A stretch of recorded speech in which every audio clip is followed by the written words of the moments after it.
All right, guys, Murph's here, and today I want to talk about this, an FN 5.7 chambered in 5.7 by 28. This is our latest in the Friendly Fire series, the series where I review guns out of my friends' collections in order to remove my personal purchase bias and discuss at the end whether or not I would buy it and what changes I would make. So with that, why don't we go ahead and get into a little bit of history. But something I do have to point out from the start before we get into the history portion of this is that any discussion based around this handgun is heavily linked to the 5.7 by 28 millimeter cartridge. Now, this is not a review or a discussion of the 5.7 by 28 millimeter, as I've already done a video on that. So if that is something that you're interested in, I'll go ahead and throw the link in the description and you can check that video out. But just like if we reviewed an FNP90, we would have to have a lot of the same cartridge type discussions because guns and ammunition are closely linked whenever it is that you're doing a discussion and comparison thereof. All right, so with that, in the 1990s, there was a request for a PDW that would be able to penetrate Russian body armor, and this kind of launched a whole bunch of different development programs. A couple of different cartridges would come up. If you're looking for more information on that, actually Henry over at 9-Hole Reviews does a fantastic video on that. If I get the opportunity, I'll put the link in the description for that as well. Anyway, so that led to the development of the 5.7 millimeter cartridge and the FNP90 submachine gun. FN would eventually decide that since they've already got this bullet that fits in a submachine gun, why don't they go ahead and develop a handgun for it as well? And for that, they developed the FN 5.7 pistol in the late 90s. Now, it would not be until the early 2000s that this handgun and the FNP90 would show up on the American market, available for consumer purchase. And this handgun would have some interest because you have a very large capacity magazine that was able to hold ammunition that was capable of penetrating light body armor. You could see where there would be different aspects of this that would be beneficial to some people. In addition to that, there are a lot of people out there who like souped up 22 rounds, that really like to put an emphasis on velocity over mass and all that kind of stuff whenever it comes to self-defense type options, making this handgun very interesting to them. Now, that's kind of a whole separate discussion all by itself. The reality of the matter is that there is a combination of three things that would come to hurt the sales of this particular handgun. First off, it would be the Obama-era ban on cop killer bullets, as it was referred to. Now, this is the same ban that also went after M855 as well as seveN and 6. And out of those cartridges, the 5.7 probably most accurately fit the description of cop killer, because you are talking about a handgun that sports a cartridge capable of penetrating light body armor, which was frequently worn by police at the time. So I'm not necessarily saying that the shoe fits. I am saying that when it comes to the actual letter of the ban and the law, this handgun most accurately fit it. Now, that limited the sale of the armor-piercing ammunition available for this handgun only to law enforcement and military. So that pretty much left everybody else with a very souped-up 22 Magnum. Now, this cartridge is far and above, far better than the 22 Magnum. However, ultimately, you're still kind of dealing with 22. So you can see where some interest was hurt right off of the bat. Now, the second thing that would come to hurt this handgun would be ammunition cost. I can tell you that I paid about $1 a round for the ammunition that I ran through this handgun. And that is not an insignificant purchase, that is for sure. So when you put this up against other available cartridges out of the market, like 9mm, 40, 45, so on and so forth, there are a lot of advantages to a more available and less expensive ammunition when it comes to the amount of time that you can spend training, the amount of ammunition you can keep stockpiled, ready to go for your uses at whatever time. And then the third thing was the cost of the handgun, which these were roughly coming in at about $1,200 to $1,300.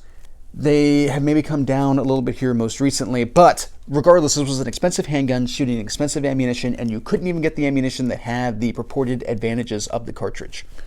You can see where this struggle. Now, this handgun's use in different pop culture references is what really kind of kept it in the market, and this being Tom Clancy's Splinter Cell, as well as its presence in Call of Duty.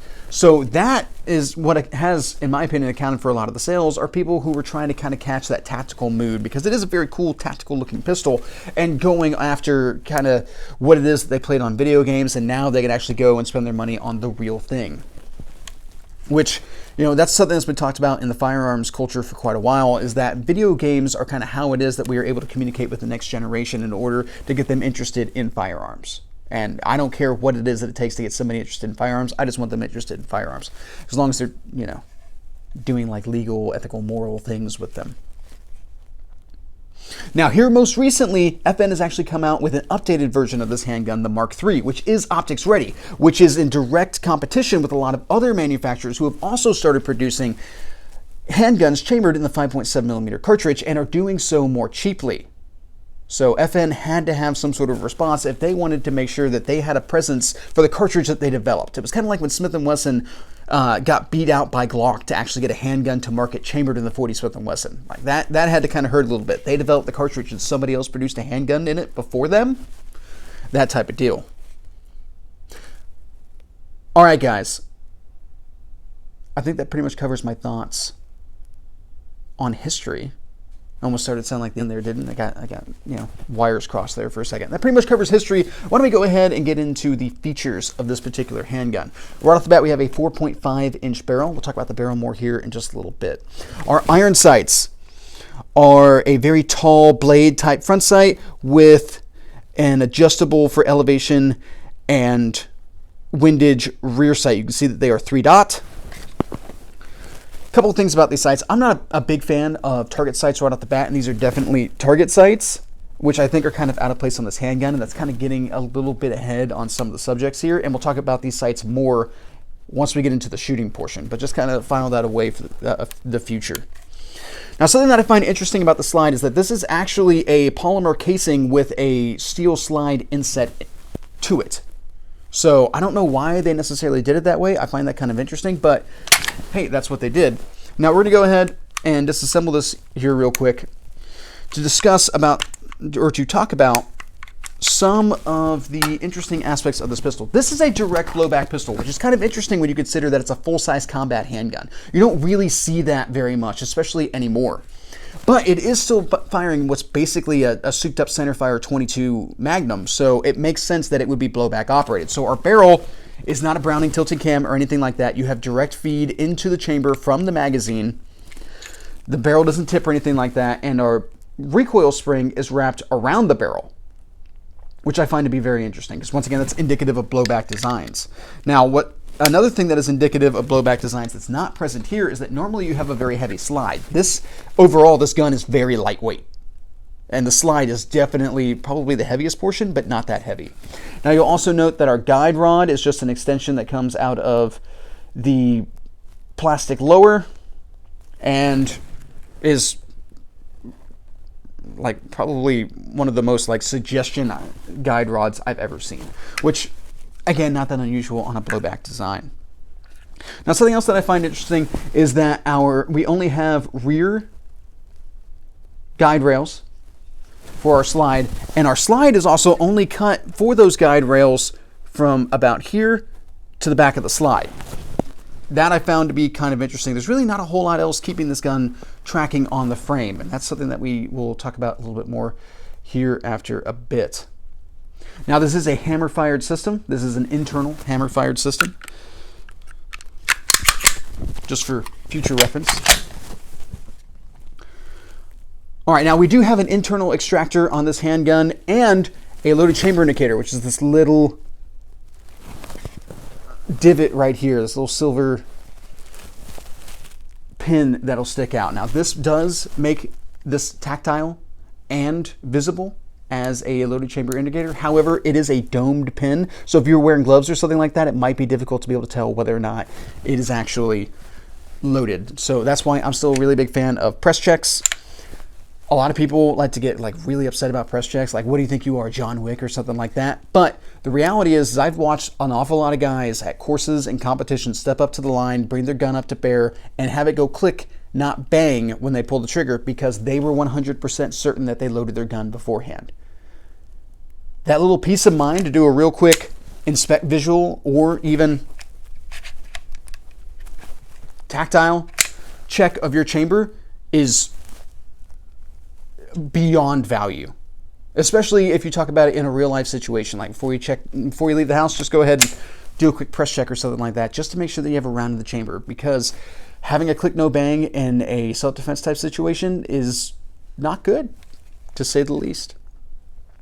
Now, when it comes to slide serrations, we do have pretty significant slide serrations on the rear here, and also some cocking wings on the back, kind of like a VP9, which means that we have a lot of gripping surface to be able to pull back on the slide. All right, now, our dust cover is Picatinny railed in order to be able to mount, lights, lasers, whatever it is you feel like adding to this. Our safety is located along the frame right here, and it is ambidextrous. And this is very different. You don't see pretty much any other handgun that has the safety located in this area. Normally you find your safeties back near your thumb, be it frame or slide mounted. This is something that I found kind of odd about the manual of arms for this handgun. It's not that it doesn't make sense. These are in a fantastic location for when you build your thumbs forward grip and all that kind of stuff. You can easily function that safety. It's just a departure from other people's manual of arms. So this was the only handgun I trained with. That wouldn't be a big deal. It's not the only handgun I trained with, so it could potentially cause an issue if you put somebody under pressure. Now, a lot of times people ask the question, well, which finger should you use to function the safety? And honestly, it comes down to whichever one works for you. I like using my support side thumb so that I can easily actuate that safety, and it feels more secure. It feels like I have better contact with the safety in order to be able to function it.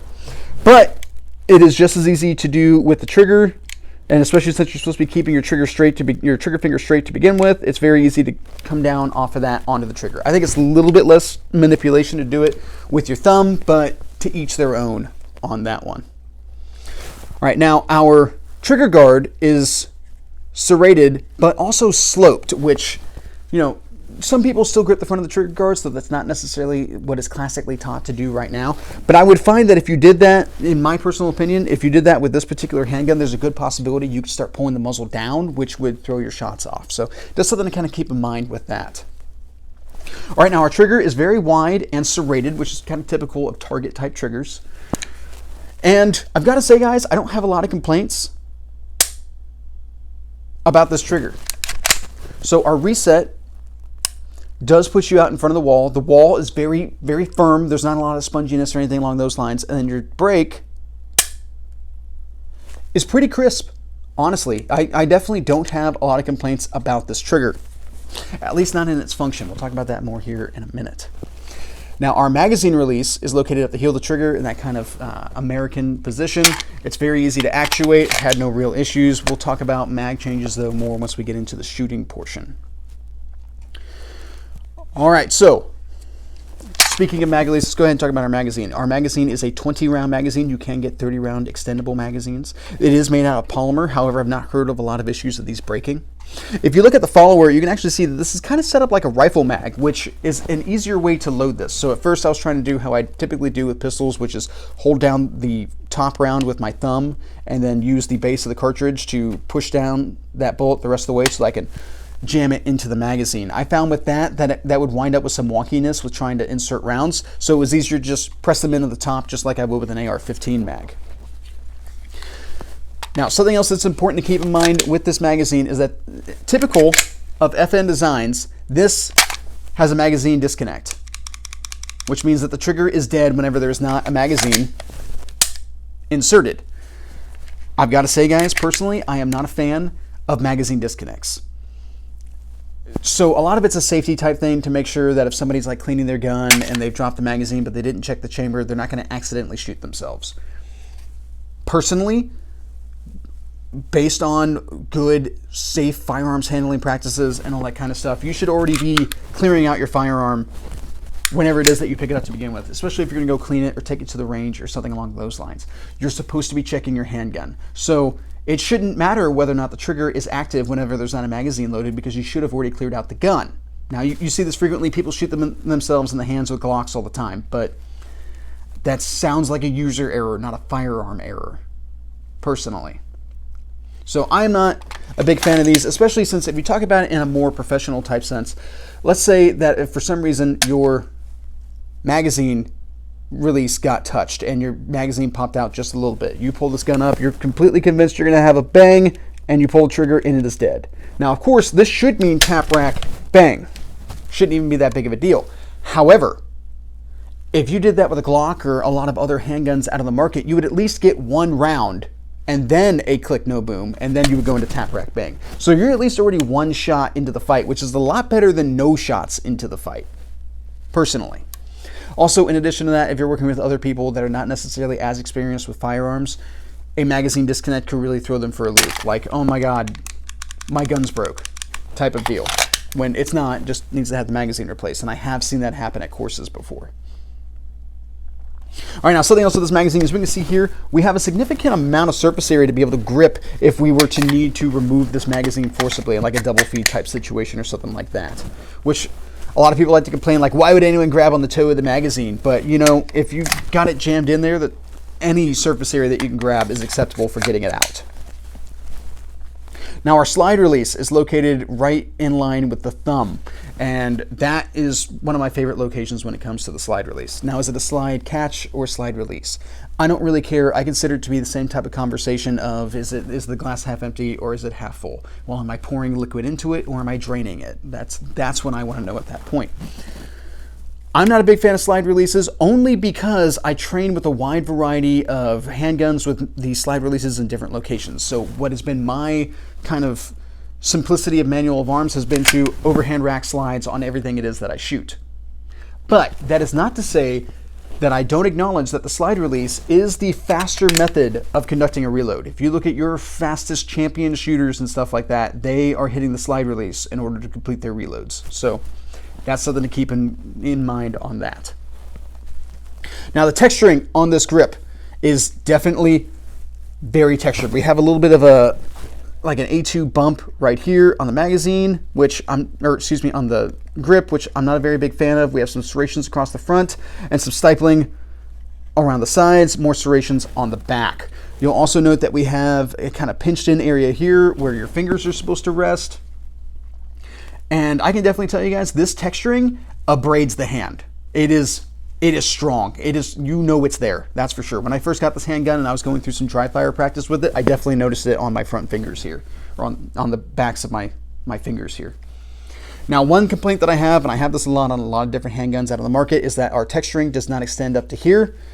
A lot of my gripping comes from the upper part of my grip. I try to keep my fingers loose so that I don't kink the gun as much whenever it is that I'm shooting, and I would appreciate more texturing up higher. But this is a frequently touted complaint from me, so I just kind of have to live with that. The grip angle on this handgun is kind of interesting. I feel like it's swept a little more forward, but I can't really verify that in any way. Just something that I've noticed, just personally from handling with it. I feel like the bottom of my grip is trying to come out a little bit more on it.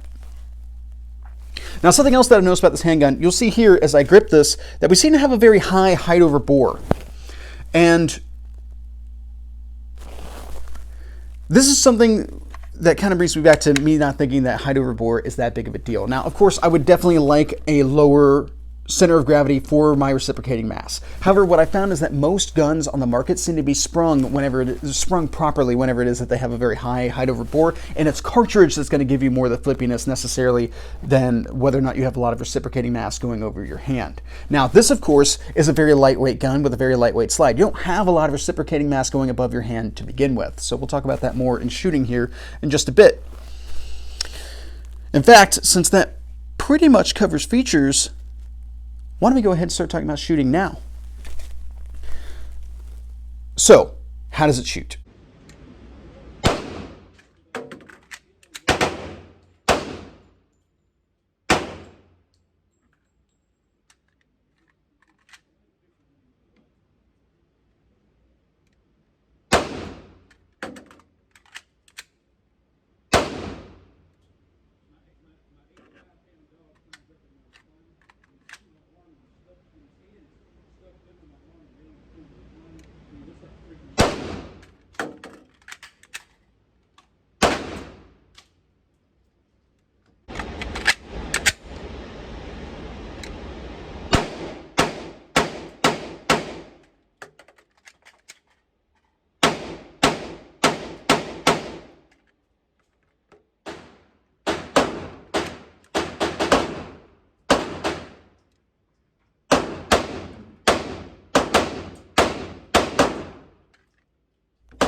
first off, guys, one of the things that really threw me off about this gun was when I bought the ammunition. So the box is kind of like a very small, like, brick of 22 long rifle. And then you open it up and you have a whole bunch of these little tiny, like 5.56 rounds stacked up in there. But they're in the quantity that you would shoot like 9mm. Like if you bought a box of like target practice 9mm, they're in a 50 round quantity. And then you load this gun up and you shoot it, and you have so much fun spitting fireballs out there and all this kind of stuff, because there's a lot of muzzle flash with this particular handgun. And then, you know, it just kind of like chunks around like a 22 long rifle or a 22 mag, and the next thing you know, the box is empty. And it's only been like 10 minutes at the range. And then you're like, that was expensive. So that is something that I've noticed with this particular handgun. Now, recoil and all that kind of stuff, this gun's very easy to keep on target, and I was able to push this out to about 11 yards, and something that I noticed was that I consistently managed to shoot groupings that were the exact same size of the target that I was shooting at. Now, longtime viewers of the channel know that I'm a big fan of shooting at small targets, like 3 and 4 inch circles, and my goal is to try to keep a pace that I can keep all of my hits on that circle at whatever distance it is that I'm shooting. Now, a lot of times I'm a perfectionist, so I wind up trying to go for like chewing out the center of the target. With this handgun, I felt comfortable enough to kind of push the envelope a little bit to where, yes, I would have, you know, kind of almost a shotgun pattern across this 4 inch target, but it was still within the 4 inch target at whatever distance it was that I was shooting, and I felt like my pace was pretty quick. So that's just something that I noticed. Now, something else that I noticed with these sights is that they're kind of thin. There's not necessarily a lot of forgiving room in them and all that kind of stuff. These are very much so target sights, and I found that I kind of had to fish around for my sight a little bit more than I would like to. So that wasn't something that I was a super big fan of right off the bat. Now, I did shoot this with FMJ, ballistic tip, and hollow points, and had 0 malfunctions. The only malfunctions I had were when I did a range session of inducing malfunctions, which for this was just I would leave the chamber empty and then fire that first round dry, and then tap rack bang, get back into the fight.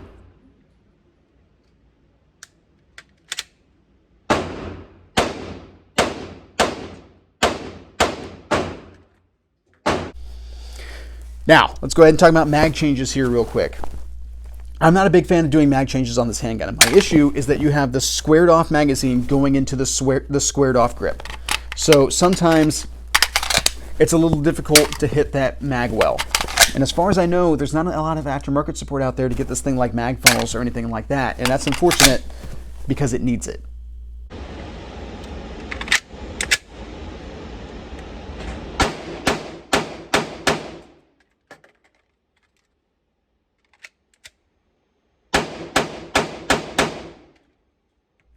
So that is definitely something that I noticed in a lot of the shooting that I was doing with this handgun. All right, guys, that covers shooting. What are my recommendations when it comes to this handgun? Would I recommend this as a duty type pistol? Well, that depends. If you're in a duty type position where you are concerned about having to deal with light body armor, then this is a fantastic choice. I 100% agree with that. Even somewhat going against like car bodies and stuff like that. Now, a lot of this comes down to you're not necessarily pushing a lot of mass whenever it is that you punch through that car body or you punch through that body armor, but you're getting holes through that material, and that is really important because a guy sitting there not getting shot is more capable of fighting back than a guy who has a bullet hole in his arm, even if it didn't penetrate very deeply. He's not as effective in the fight. However, there's a couple things we got to take into account with this as well, and that is aftermarket support when it comes to holsters. Now, you can find holsters for this gun, and you can even find light-bearing holsters for this gun, but you won't have as many options as you would for a lot of your more standard offerings out there. In addition to that, if you're in some sort of profession where maybe you don't have access to LE and military-only ammunition like a security contractor of some sort, this may not be the best choice for you. Unless you can get that ammo, in which case I think this is a fantastic choice for protecting a principal against somebody who might potentially be body armored. Now, in addition to that, I would not run these types of sights for that. I would definitely want to see a more combat style sight, but that's kind of to each their own when it comes to preference. All right, well, what about self-defense? Like concealed carry and stuff like that. Well, you can find concealed carry handguns for this secure concealed carry holsters for this handgun. And it's even a lightweight option, which generally whenever you have a gun that's this large and you can find concealed carry holsters for it, might be fairly heavy and therefore not that beneficial for concealed carry. But this is a pretty lightweight package, so it wouldn't be the worst choice to use it for that purpose. However, again, it comes back to the ammunition thing. A lot of the ammunition that you can actually access for this handgun is not that great in comparison to 9mm 40 Smith & Wesson 45 ACP, so on and so forth. So I would sooner see you carry a more viable round, but this is better to me than a 22 Magnum because the ammunition is more reliable. So there's that.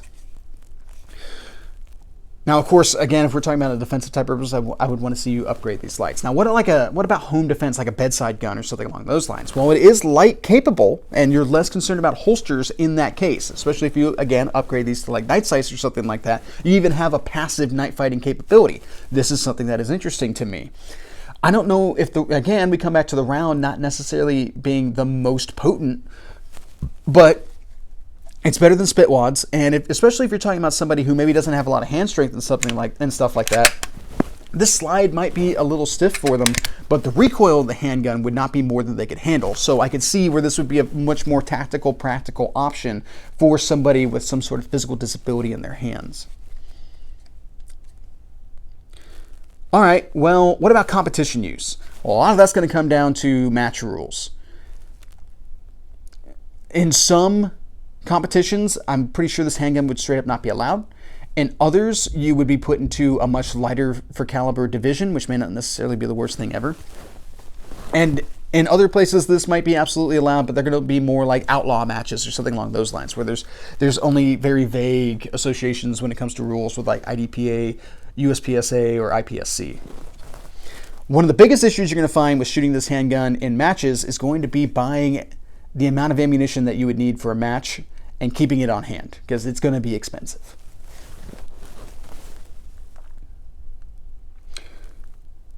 All right, well, what about hunting type use, sporting type use, or bebopping around the farm or something along those lines?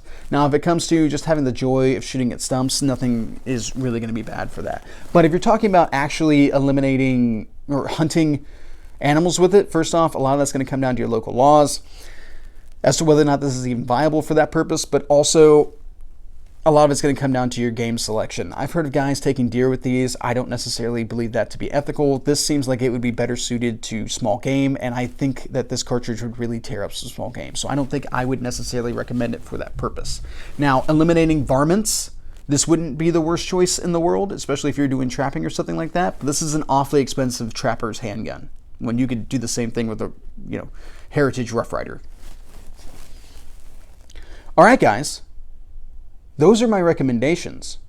Would I buy this? Absolutely. I would absolutely buy this. And I have to admit that I would buy this for the giggle factor, for the fact that it was in Call of Duty, and I used to really love playing with this gun in Call of Duty.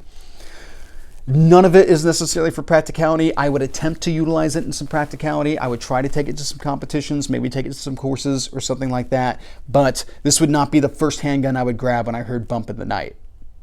So with that being the case, what changes would I make to this handgun? Well, I kind of alluded to it already, and you guys won't be surprised to hear this, but I would get rid of these sights. And I would go with a set of night sights, just like you see in Call of Duty. And if I got really froggy, I might add a light in order to be able to add this into kind of my bedside table rotation. But I think the only for sure thing that I would add, like right off the bat, would be changing out these sights. The light might be a future upgrade. All right, guys, I think that pretty much covers my thoughts on this particular subject. I hope you guys found this interesting, and that's pretty much what I got. Have a good day.